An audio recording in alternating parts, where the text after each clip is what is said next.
I'm a player, I'm a player, I'm a player, I'm a player, I'm a player, I'm a player, I'm a player, I'm a player, I'm a player. If you see me looking clean cut, matching from head to toe, dipping with a mean strut. Hello everyone, and welcome to, well, I'm going to call it my inaugural edition of Ghettofabulous Kings of War. Like many of you out there, I am a refugee from the sundering of the Warhammer Fantasy Battles world. And I've been playing Kings of War for a couple months now. It's been working out pretty well for me. It takes a while. It's different than fantasy, so you have to accept that it's not the same game. But in many ways, now that I've played several games and gotten to love it, I'm glad, actually. I think it's a good thing for the wargaming society, the community, that fantasy died and it suddenly opened our eyes to a bunch of other games that are out there. But enough of that. That's a topic for another discussion. Today, I'm going to talk about a recent battle I had, 2,000 points, pillage, Night-Stalker, my Night-Stalker army versus a human opponent. Not only was he a human, but his army was as well. And that's... Here is my opponent's army. Pretty, well, I would say pretty typical.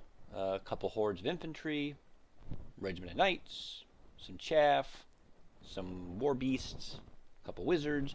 The one thing that kind of stands out is 3 pieces of siege artillery, which I kind of like for his army, actually. There's a lot of cover from his people being in the way, but they ignore it, so they're a little more reliable and consistent, and they provide that high piercing damage that the human army, at least in my experience, kind of lacks.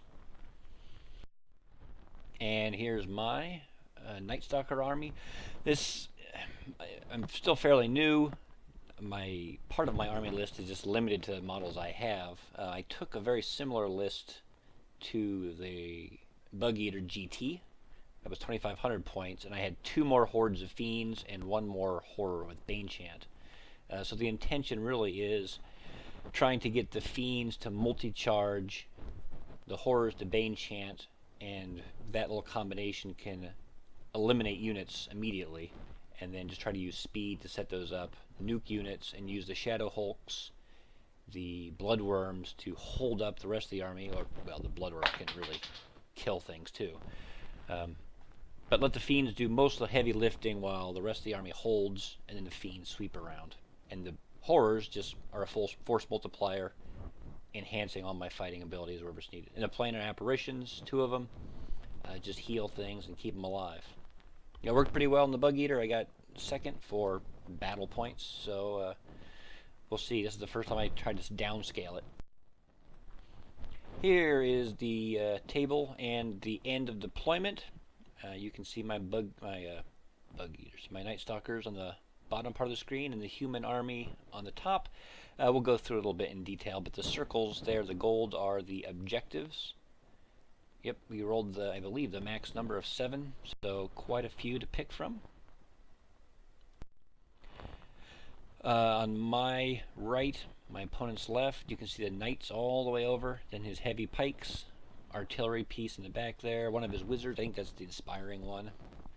His 2 war beasts, both with the light ballistas, and then the woods back there, you can see his other 2 pieces of siege artillery. And then rounding it off, my left, his right, the berserkers with shieldmen in front, and then the heavy infantry, what are those, the foot guard with 2-handed weapons. I believe they also have, they've actually got sword and shield, and then the potion of strength. But he has them in full plate with 2-handed weapons to kind of simulate that. My army, technically this is my right, but it's more the center of the board. You can see my 2 Shadow Hulks, the regiment of fiends, and a horror behind them. And then towards the middle of my lines on the edge there is the legion of bloodworms with the potion of strength. And then on my left, 3 hordes of fiends. The 2 planar apparitions, one's kind of hiding in the trees there, and then the other little horror.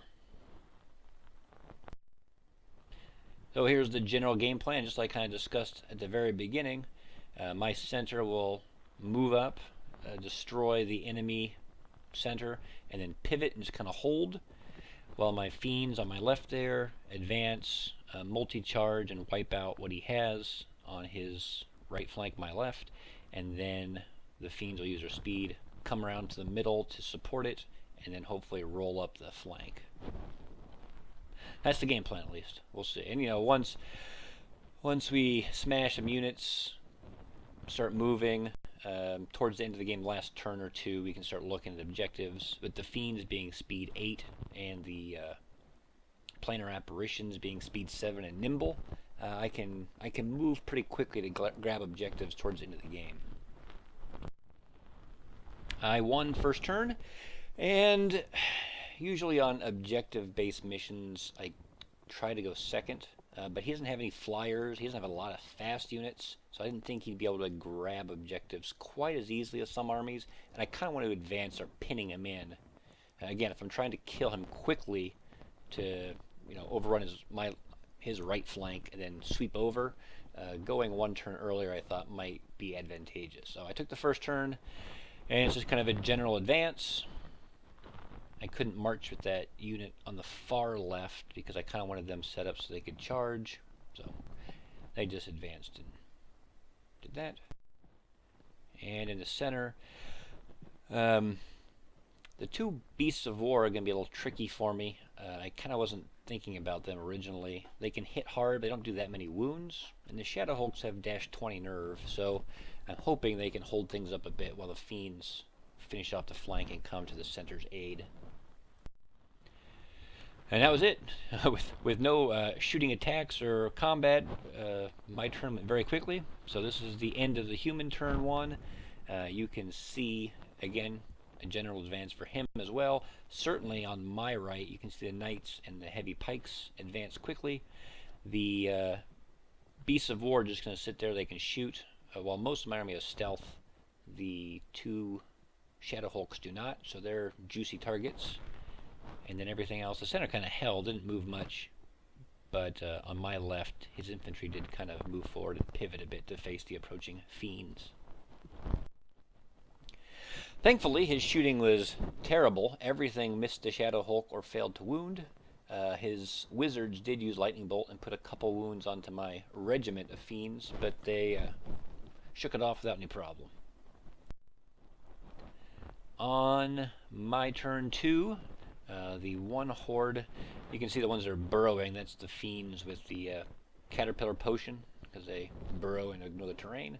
They charge his little shield wall chaff, while the other fiends charge the foot guard. They weren't going to break them, and I knew they were going to get hit back hard, but I thought they could probably take a hit, and I might as well put a few wounds on those guard instead of just killing the chaff and taking a charge. So that's what happened over there. In the center, charge the shield wall there. It's going to be a little tougher. The regiment doesn't hit nearly as hard, so I have a decent chance of killing them, but it's not guaranteed by any means. And you can see everything else. If you recall from my very beginning, I was talking about using the horrors to Bane Chant and multi-charge and get things very effective and wipe units out right away. Most of my fighting is going on the left right now, and you can see my one horrors in the middle where he's not really doing what I wanted, Bane Chanting on the left there. And in fact, I think both Bane Chants, one on the left and one in the regiment in the middle, both failed. So even if he had been in the right position, it would have made a difference. But I'm already kind of out of position. And part of that, I think, is in my 2,500 point list, I've got the 3 horrors, so I could be a little more flexible. And here I wasn't thinking ahead as much. So that hurt me a bit because I didn't kill as well on the left here. I did put 5 wounds on the guard, and I did wipe out the little chaff unit there. You can see I overran. And I got a little lucky, and I did wipe out these guys as well. I can't remember if my planar apparition was in range to heal that regiment, or if I didn't heal them, because sometimes I want them to get killed just so I can charge what's behind them. So I can't remember at this point whether it was a decision on my point or a failure on my part. We'll just say it was a brilliant tactical maneuver. I was wanting them to die so I could charge the Berserkers regiment there. I didn't get the overview here, but the humans countercharge, and they roll pretty well, and in fact they wipe out that horde of fiends that hit them last turn. Although it's funny, I don't normally take the potion of courage or whatever it's called, but I had, because I adjusted the list a bit, I had some points, and I actually gave it to that unit, and they would have just been wavered, but so I didn't take it normally. I wasn't thinking about it, and I just took them off. So in a way that may be advantageous because of my other unit of fiends charge, as you'll see next turn. His berserkers do charge. They put 5 wounds on, and they waver that regiment of fiends, but they do not kill it. And his shooting puts a few more wounds on the Shadow Hulk there, but with dash 20 he's fine. Well, relatively. On my turn, we double charge the foot guard, and that little blue token there, that means that that unit was bane chanted, so this time I got one off successfully. And in the center or my right flank, if you're going to look at it, I actually back up the regiment of fiends, and this time I heal them. I figure, I think they've got like 13, 16 nerve, which is pretty good. If the berserkers want to charge them, they may survive, and the Bloodworm Legion there is set up to rush in and support. And if the berserkers want to sit there or back up, the bloodworms will still get them. So I think I'm in a pretty good spot there. We just need to be ready for the knights, which I didn't show the table, but you can imagine they're coming over from my right now. Bottom of 3, the human turn. You can see on my right his human, his knights and his, what are they called, pikemen, starting to turn and start coming in. The 2 war beasts are just sitting there still plinking away and just waiting to see if I get too close, trying to hold me back. On my turn, when I charged his foot guard over there, I did not kill them, I wavered them, so they're just standing there waiting to die.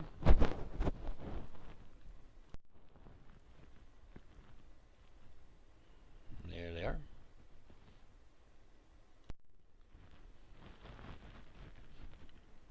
And he charged, kind of caught me off guard. He charged the berserkers and the war beast into the regiment of fiends, and then the knights and the war beast there. I didn't think that war beast could reach, but the war beast was in range. I wasn't thinking about it. And they multi-charged the Shadow Hulk, so I nuked him, and then my other Shadow Hulk got shot quite a bit actually.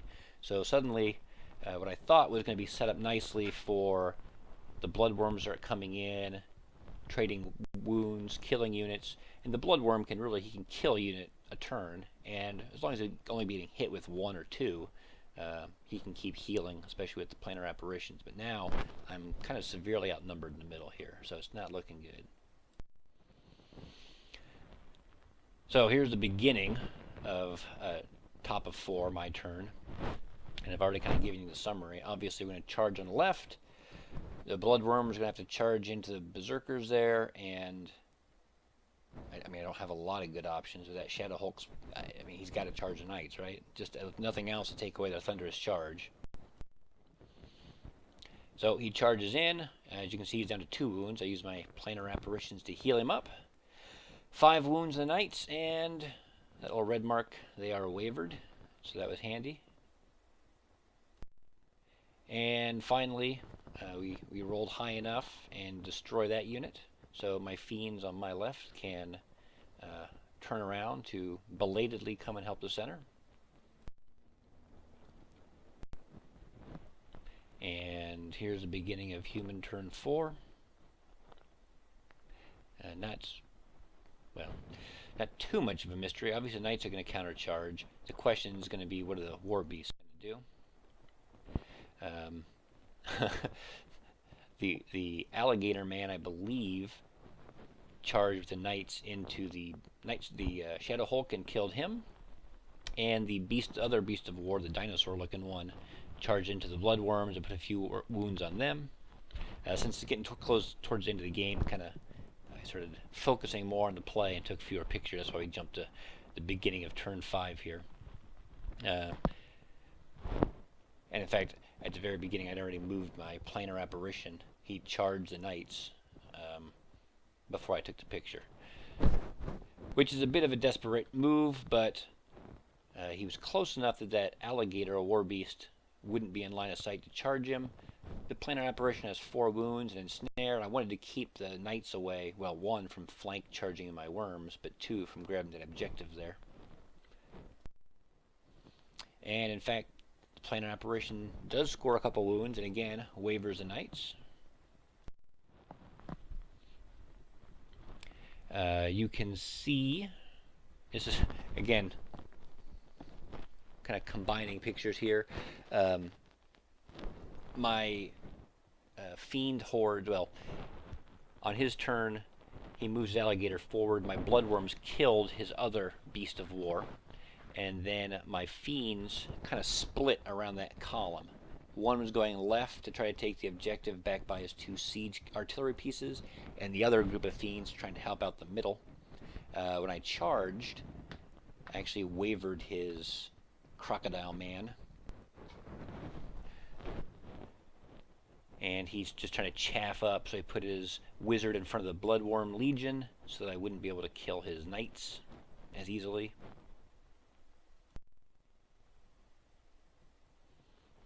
And you can see there, the Beast of War is wavered from the Fiends. We obviously killed the character with my Bloodworms pretty easily. Those poor knights, I think one turn they passed their Headstrong, but they kind of whiffed against the planar apparition, and then it just regenerated, healed again. So, for the most part, the planar apparition did a pretty good job holding them up, and got a little lucky. With 4 attacks, 4s to hit, and 5s to wound. Consistently getting off wounds was nice.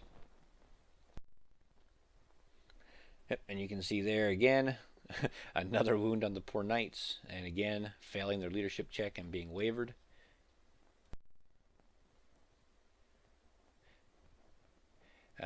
Killed the character in the back there, and overran. He moved his siege artillery piece out of the woods to try to, if it did go to a turn 7, keep me from at least easily overrunning to the objective there. And since his knights were wavered, his beast was wavered, he couldn't really move anything else. So the game ended there, and he held the objective at the top there, objective in the upper right corner, and that orange token by his elite heavy pikemen there. And then I held the objective with my bloodworms, the objective on the left there with my horde of fiends, and one off screen there to the lower left. I had one of my planar apparitions run back towards the beginning area and grab that one. So, all in all, good close game, lots of killing. I got a little lucky there. If you look, you can see with that heavy pike horde having to sit back and hold one objective. I was fortunate that unit ended up staying back out of the fight, because they would have put a hurt on me, I think. So, overall, my AAR, I didn't talk about it much, but I had the Scrying Gem. I used it at Bug Eater as well, and it continues to impress me how useful it is, especially if you're trying to do what I do with a refused flank and using speed. People, I don't know why, but people tend to deploy on the sides and the middle and just kind of take turns and spread things out. And when I deploy, if I deploy my first unit or 2 in the middle, eventually they're spread out, and then if I focus on one side heavily, they invariably have something that's going to be out of the fight for several turns. So, and that goes kind of along with point number 2 there. I think my overall plan for the game was sound. Just everything was a little bit slower than I expected. It took one more turn than I thought to finish up on my left flank and kill that foot guard unit. My center, I thought I was going to hold at least an extra turn, and I kind of got charged a little bit more than I expected. So I ended up scrambling, and if the game had gone one more turn, I probably could have charged my fiends up the rear, killed that artillery piece, overrun to contest the one objective. So the plan was sound, it just didn't quite execute as well as it needed to. I kind of mentioned the objective piece kind of goes second on those missions. I don't think it was a bad plan for me to go first in this particular case. Again, I think in general, in objective missions, probably the right move. And I suppose if I had gone second, maybe at the end, instead of charging that unit of knights with my planar apparition to hold them, I could have just turned around and run to the objective. But that you don't know. If he's going to go to a turn 7, then suddenly he's charging me. So we'll see. Again, normally I go second, but I think in this case going first was not a bad thing to do. The Shadow Hulks, they're okay. I like them, and they're relatively cheap. I usually like kind of cheap units. Yeah, compared to everything else in my army, which I really like how it works, the Shadow Hulks just aren't doing it. I want something that's going to...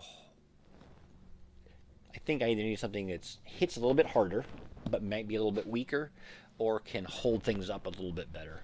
And I don't know exactly what that means, but the Shadow Hulks aren't doing it. And finally, the Fiend Regiment is, like it says there, awkward as chaff. If I want it to die, so I can charge what's in front of it, so I get it gets cleared out of the way, so I can charge. Its nerve is too good, and it doesn't. I mean, it hits okay, but it doesn't.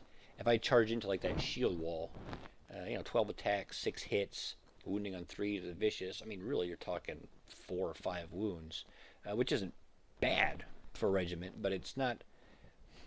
It's not an absolute. It's not a guarantee to nuke a chaff unit, especially if it's got leadership nearby and it's kind of hanging out there. So I don't know if it's, maybe I just need to use it differently. If I'm trying to hold up the center, maybe that's a good thing. I'm purchasing and working on getting some Scarecrow regiments together. They're not fast like the Fiend Regiment, and the Shadow Hulks as chaff, or kind of blocky units. Scarecrows as blocky units are not fast, but they may fill the role well enough to let the Fiends clear a flank, and then Shadow Hulks, Scarecrows, or maybe Fiend Regiments may be the ideal thing to, if I use them a little differently, to hold up the center until the cavalry can literally arrive. So that's it. A draw, a good, well-fought game. Learned a lot. I hope you did too. Please leave your comments below. And I've actually already got another couple games in, so hopefully we'll get the trend going again and get some games out there for you. Take care.